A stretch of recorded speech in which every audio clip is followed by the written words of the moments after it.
Hi there. Today I'm going to show you an option.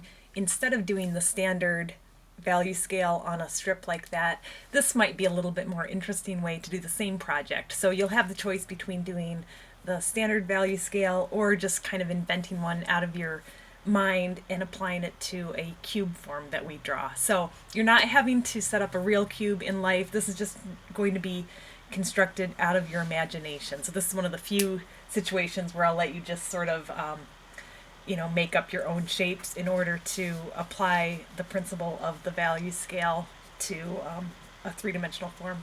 Excuse me. So we're going to start out with our vine charcoal. I've already pre-toned the paper using some vine charcoal, and I've buffed it all in all the way to the edges.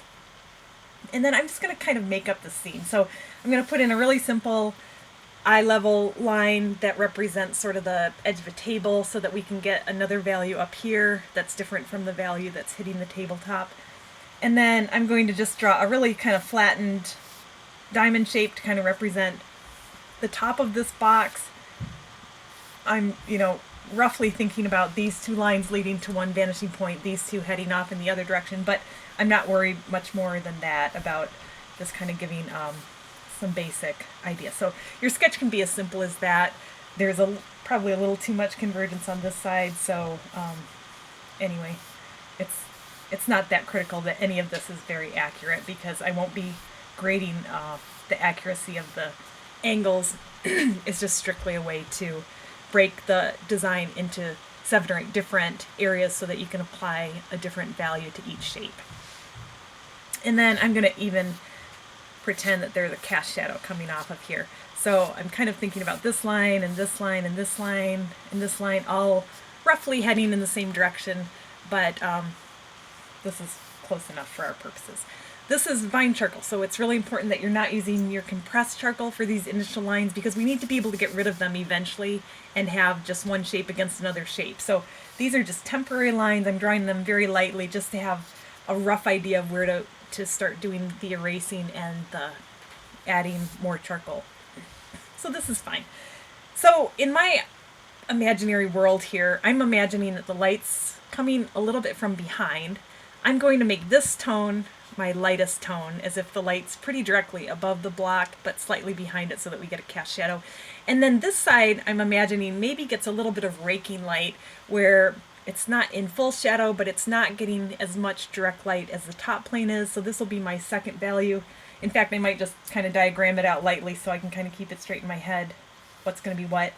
And then I'm imagining that it's a pretty light value box, so maybe it's a white box or a very light gray box.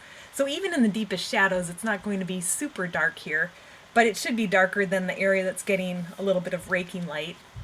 And then I think I'll make the base of the ground plane sort of our fourth value, middle value, and then the cast shadow, since this started out, let's say, as a middle gray, even when it's in full light, when it falls into shadow, it should be at least 2 steps darker than that, or 1 or 2 steps darker. So it's got to be a 4. I'm sorry, if this is a 4, this should be a 5 or a 6. And then maybe we'll go even darker here. So maybe this will be our solid black value or a very dark gray. So the first step, let's just go ahead and bring in some of the lights. I think it's maybe easier to do the erasing first before we get into the background area. So you'll be using a combination of your stenciling paper. I'll just grab some out of the trash. I forgot to prepare that ahead of time. So I'll have a scrap of paper here. And the first step is just to get this top plane as light as we can. So you could start with your kneaded eraser if you want to. And I'm using this scrap of paper to save me a lot of time so I can still get a nice straight edge without having to be super careful with my edge there. So notice I'm trying to also erase the vine charcoal line that I had there. I don't want any lines in this finished drawing when I'm done. It should just be one shape next to another shape to define those plane changes. So I'm going to keep shifting this line until I can hit the area where the contour line was, and then I'm also going to be erasing with my kneaded eraser. I usually start on the stencil sheet and then pull across it so that I don't wrinkle it up. But you could also just erase right along the edge with your vinyl eraser or a little bit firmer eraser so that it takes off a little bit more charcoal.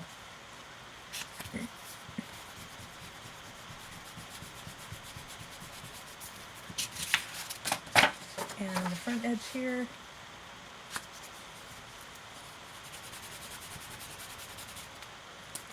Got loads of crumbs all over my drawing, so I'm going to knock it off over the trash real briefly. Bring it back up. Alright, so we got our basic light shape there. I also like to get the dark values in early so that they give an atmosphere or a neighboring value that helps me judge how dark the other things need to go. So this is as bright as we can get, unless we put a lot more work into the erasing. I might be able to get it a little bit brighter in that front corner if I really work at it. You can also blow the charcoal off. But now I want to bring in some darks here. So I'm going to flip this around just so I'm not having to drag my sleeves across the charcoal.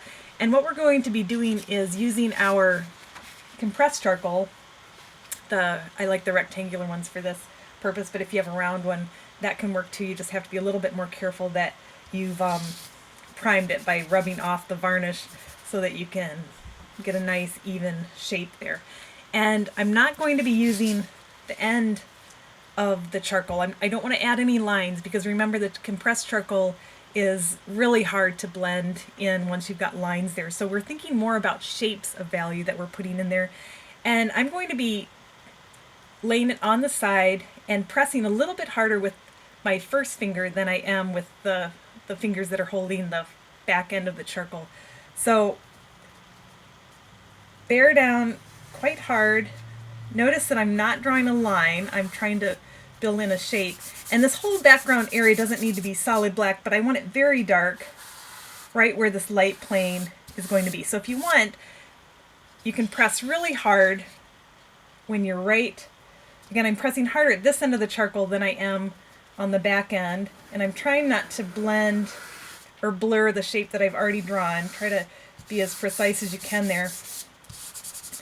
And then as the charcoal moves away from the block, you can just ease up on the pressure. So the more times you go over this, you just kind of feather it out and it gets a little bit lighter and lighter. So there's less pressure as we're working out here, more pressure as we're next to an edge that has to be in sharp focus. So what I'm noticing is there's still quite a bit of texture back here that really pops forward visually. So if you want to make sure that background really stays back spatially, you can go in and carefully blend that area. I want to make sure I don't blend across the box itself because I do want to keep that sharper focus than, let's say, this area back here. But where the back edge of the table is, I don't mind if that goes slightly blurry because I want that part of the drawing to feel like it's farther away from us. So I'm intentionally going to allow that to blend together a little bit, softer focus back there, and up here. So maybe just a little bit of smearing across there. And if this ground plane is a little darker toward that back edge of the table than it is up here in the front, that also is going to help the whole tabletop plane feel like it's tilting away from us a little bit more effectively. So all of those tricks are helpful in suggesting depth and three-dimensional quality of your object. So I'm just letting that value blend. I'm protecting the part of the box that I want to keep nice and white so that I'm not bringing charcoal into that area accidentally.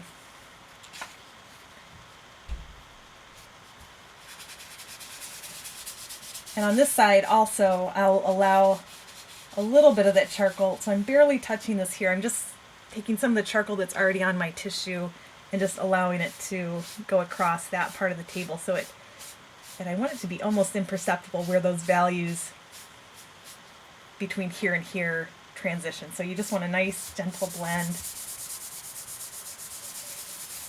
on both of those sides. Blow off the extra charcoal again. Okay, so now I want to decide if I need to erase this plane or maybe this is my number 2 value. I think for now I'm going to see if I can leave that there. I might have to make it a little lighter if I can't get other values that are dark enough. But to make this one feel a little darker than this one, I'm going to add a little bit more charcoal to that side. So I think for this part, I'll just see if adding some vine charcoal, so this is not compressed, this is the really lightweight vine charcoal that's very easy to blend in. I'm just going to add a little bit more layer of the vine and see if we can get that tone to be consistent from edge to edge of this little diamond shape on the side of the box. So I'm protecting the background areas while I blend the inside of the box. And I'm noticing I still have what feels like a line there at the top edge. I want to hide that as well. So this stencil paper, this masking paper, helps me blend that tone without worrying about blurring that edge at the top of the box. So we've got, these are pretty distinct now, and that's quite a bit darker. I feel like we need to go a little bit darker here. So my goal here, this will be one of our two darkest values. With the shadow, I think just to keep things simple, I'm just going to have that shadow come straight out from this edge of the box. I just noticed there's still some line there, so I want to blend that in.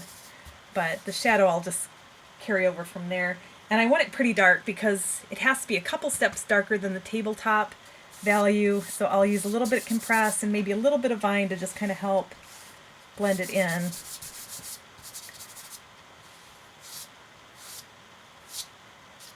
And I'm just going to have that shadow end where that back edge of the box ends. So to blend that in, I'll work on this side first, and then I'll protect the bottom edge of the box while I blend that other side.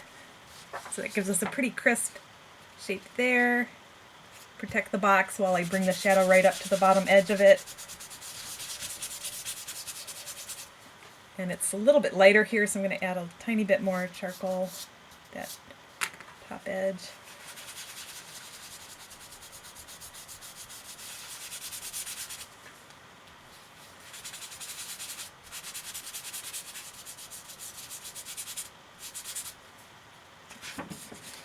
Maybe this edge a little bit more crisp.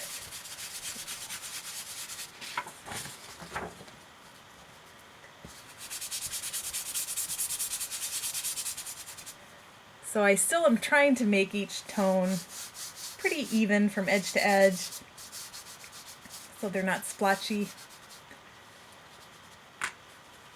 So you'll be fine-tuning, going back in with erasers or going back in with the charcoal until you get those 6 or 7 shapes of unique values. Each one should be a slightly different value than the other ones in the drawing. Okay. I feel like these are still pretty close. So I think what I want to do is go one step darker so that the background's a little darker than that side of the box, and then we'll evaluate again. Add more vine charcoal, and I can go right over this other shadow. You don't want to have any sort of halo around your shadows or around the box. You want to just bring that value, that level of darkness right up to the other shapes.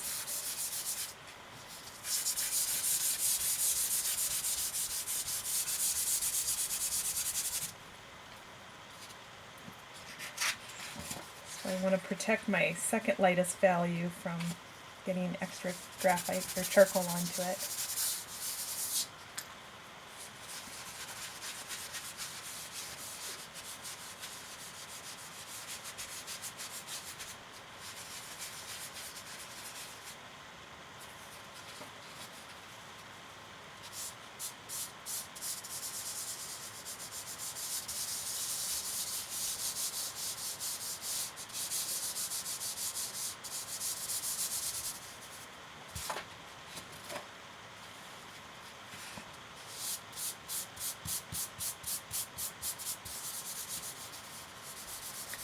The compressed charcoal is pretty durable once it's buffed in. You can see I'm not really able to lift much of that off of there, so when I come in with more vine charcoal, it's still easier to move around than the compressed charcoal is. All right, so this is definitely a step darker than that. We can see it at that edge. This is quite a dark gray. And then this is dark too. I don't have anything that's truly black. The other thing I want to do is maybe see if I can brighten up this front corner of the box a tiny bit or slightly blur the back edge. So I'm going to just soften that back edge a tiny bit so it's not quite as as contrasty. I'd rather have a little more attention coming here on the front corner instead. So I'm going to do a little bit more aggressive erasing and see if I can get that a little bit brighter right at the front corner to help advance that towards us a little bit better. So I'm scrubbing really hard here. Right across the edge of that paper. It's got a little muddy, so I'm going to go back in and try to make it not quite so smeary.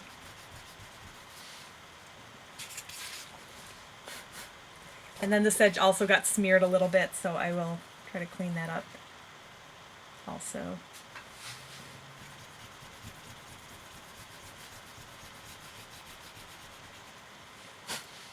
All right, and then this is now, I want to blend it a little bit more smoothly.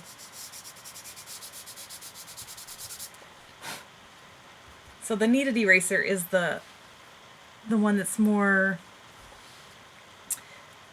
adaptable, like you can fine-tune the values a little more gradually with the kneaded eraser than you can with the vinyl eraser. And this is less likely to leave a lot of crumbs on your drawing, so I really like the kneaded eraser for those reasons. So if you notice there's some blotchy areas, you can just fold your kneaded eraser and kind of pinch it into a narrow point and then hit, just the line. Let's say you still have a little bit of vine charcoal showing up as a line somewhere at an edge. If you can't just rub it out using the stencil, you can sometimes hit just the line and hide those edges a little bit. Get a little bit of a line there, and I think it's just from where the charcoal collected against the paper, but I want to sharpen this corner a tiny bit too. It seemed like it got a little bit light on that. Okay. So again, you can fuss back and forth with it. Try to keep the values a little bit more crisp. I do want to get a really solid black in here somewhere, and I think the best spot in my particular design is in the background. So even though I've blended this in, it's still not as rich of a black as it can be. So I'm going to go back in a little bit more, at least right around the top of the box where the contrast is most noticeable here.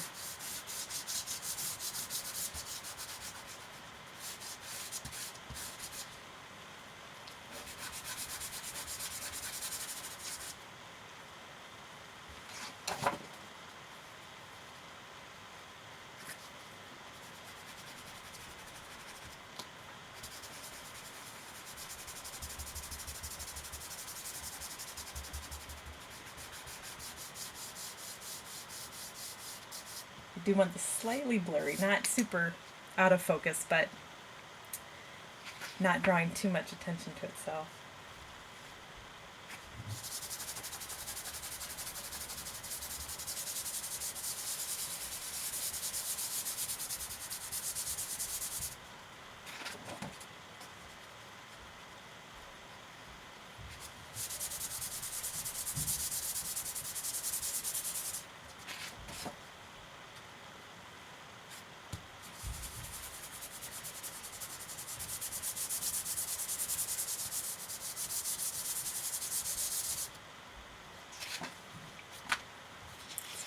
Take a look at it.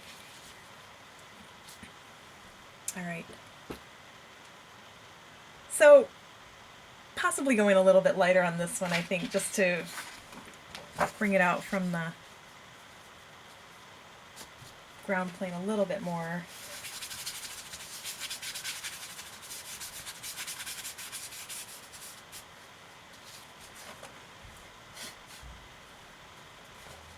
And this corner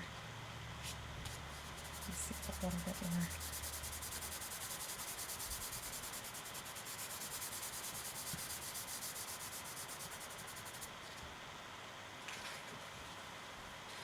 All right, I think that's a good spot to stop. You have the idea at least of how to get those shapes protected from smearing by using the scrap piece of paper, and the goal is to try to show me at least 5 or 6 different shades of gray and some areas that you can achieve a true black. It doesn't have to be this whole shape, but at least somewhere in the background I'd like to see you get as rich of a black as you can, and then if it fades slightly to a little bit lighter gray, that's okay. We'll stop right there.